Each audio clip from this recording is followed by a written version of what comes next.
सुप्रभात छात्रों। आज हम लोग कबीरदास के बारे में अध्ययन करेंगे।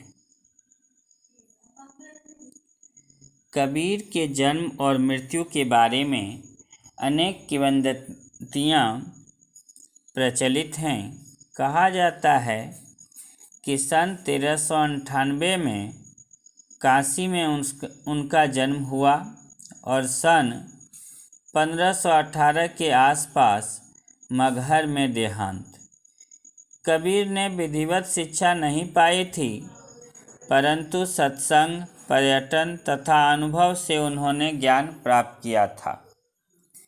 भक्तिकालीन निर्गुण संत परंपरा के प्रमुख कवि कबीर की रचनाएं मुख्यतः कबीर ग्रंथावली में संग्रहित हैं, किंतु कबीर पंथ में उनकी रचनाओं का संग्रह बीजक ही प्रामाणिक माना जाता है।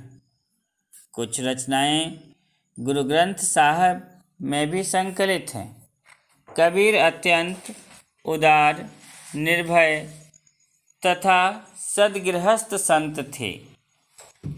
राम और रहीम की एकता में विश्वास रखने वाले कबीर ने ईश्वर के नाम पर चलने वाले हर तरह के पाखंड, भेदभाव और कर्मकांड का खंडन किया। उन्होंने अपने काव्य में धार्मिक और सामाजिक भेदभाव से मुक्त मनुष्य की कल्पना की। ईश्वर प्रेम, ज्ञान तथा वैराग्य, गुरु भक्ति, सत्संग और साधु महिमा के साथ आत्मबोध और जगत बोध की अभिव्यक्ति उनके काव्य में हुई है। कबीर की भाषा की सहजता ही उनकी काव्यात्मकता की शक्ति है। जनभाषा के निकट होने के कारण उनकी काव्य भाषा में दार्शनिक चिंतन को सरल ढंग से व्यक्त करने की ताकत है। यहाँ संकलित साखियों में प्रेम का महत्व, संत के लक्षण, ज्ञान की महिमा, बाह्य आडंबरों का विरोध आदि भावों का उल्लेख हुआ है।